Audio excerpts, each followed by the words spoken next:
Hi everyone, welcome to some questions on acid-base titrations. Make sure that you pause the video, have a go at them, and then go through some answers when you're ready. So this first question, always good practice when going through a question to make sure you highlight things, underline them.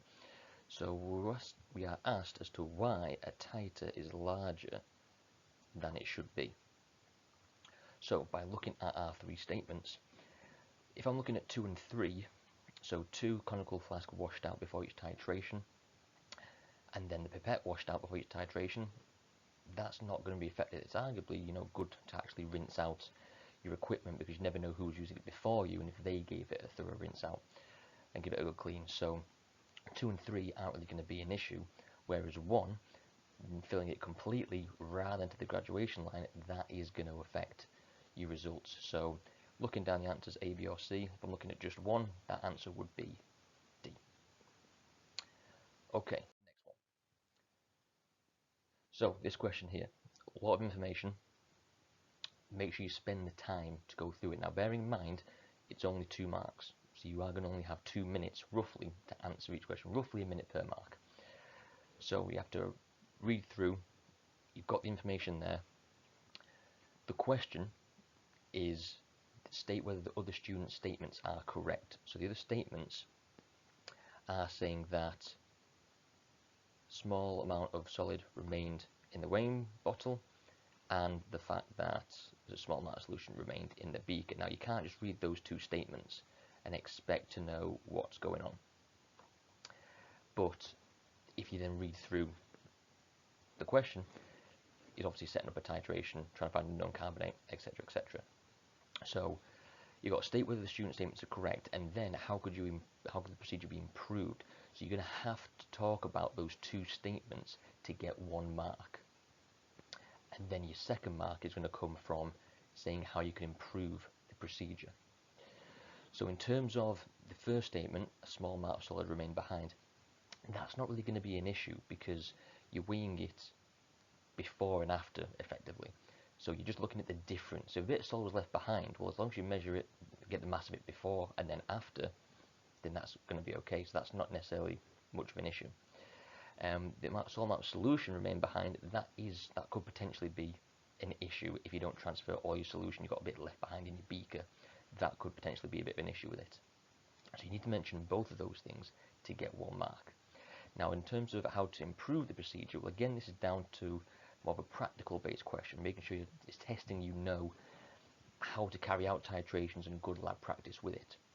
So we need something along the lines of rinsing out your beaker with distilled water, and then before you transfer it, making it up to 250. So something like that. Something about rinsing out, something about good lab practice. Something along those lines would get you that mark there. So 2 marks there for that question. Okay, here we go. So we've got some diagrams of initial and final Burette readings, record the students' readings, and what the titer is. Okay, so very simply, have a look at where those are. You want to read from the bottom of the meniscus, that's the very bottom bit of the dip. So if we're looking at the initial reading, we can see that it's 0.6 centimeters cubed. The final one is 22.8. So therefore, if you then just do the difference of that, it will be 22.2. So nice and easy, only worth 1 mark. You don't need to have initial, final and titer. You can just write down the titer value. It's only worth 1 mark. I'm just showing you in the full workings if you like. Now, we need to keep hold of that answer for the next one. Bit of a clue what's happening. Next one. Describe what the student should do next to obtain reliable results for the titration. Again, only worth 1 mark. Again, hopefully this is where we can save some time with the minute per marks. So again, it's about lab practice. So titrations, obviously you've got your titration calculation questions, but also good lab practice questions come into it as well. So how do you obtain reliable results from a titration? Well, repeat them. We want your concordant results within 0.1 of each other, and then also then calculating the mean. It's going to help you out there as well. Okay, so we've got an equation, carbonate, hydrochloric acid. We want to calculate the amount in moles of this particular carbonate. So M2, so M is just something. It's a metal, we don't know what it is yet. but we don't need to in order to work this out. So we want the moles of it.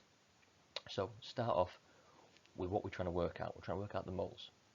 So we've got our moles equation, concentration times volume. Now we're going to take our answer from before when we had those initial and final Burette readings. So all these are all one part of a question just broken up. So we're going to, for the volume of our hydrochloric, we're going to take the answer from before, which is 22.2. And if you go back, you can see that concentration is 0.1. So we take our concentration, we're going to times it by our volume, but you notice how we've actually taken our volume and divided it by 1,000 to get it into decimeters cubed, which it has to be, so make sure you got that conversion in there. So that's our moles of HCl, but that's not what the question's asked us. The question has asked us, what is the amount of moles of our carbonate? Well, that's when we've got to go back to our equation and know what sort of ratio we're dealing with. So from the equation, we've got a 1 to 2. So we don't have a number in front of that m there, but that just means it's a 1. So it's a 1 to 2 ratio. So therefore, we're going to take our moles of hydrochloric acid and we're going to divide it by 2, giving us our answer there. And final question, it'd be nice to actually work out what that metal actually is. So we've been given some masses there, so the mass of the weighing bottle and the carbonate, and then just the mass of the weighing bottle. And then use this result to work out what this metal is. Show all workings 4 marks. So first thing to do, we need to make sure we've actually got our dilution factor.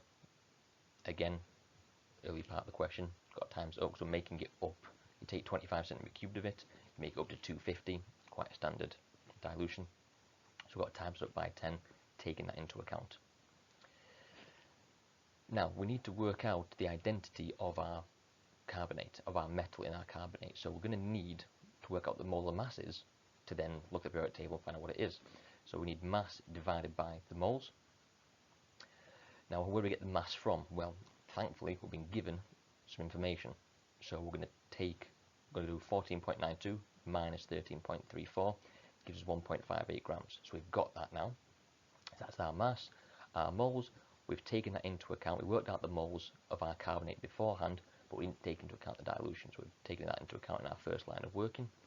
We then have our mass divided by our moles, giving us 142.3. Now, not done there. We have to work out what M is. Okay, well if M2CO3, if the whole thing is 142.3, well I know what carbon is, 12, and I know oxygen is, it's 16. So we can work out what the carbonate is, which is 60. Then if we take that away from the total, it leaves us what's left.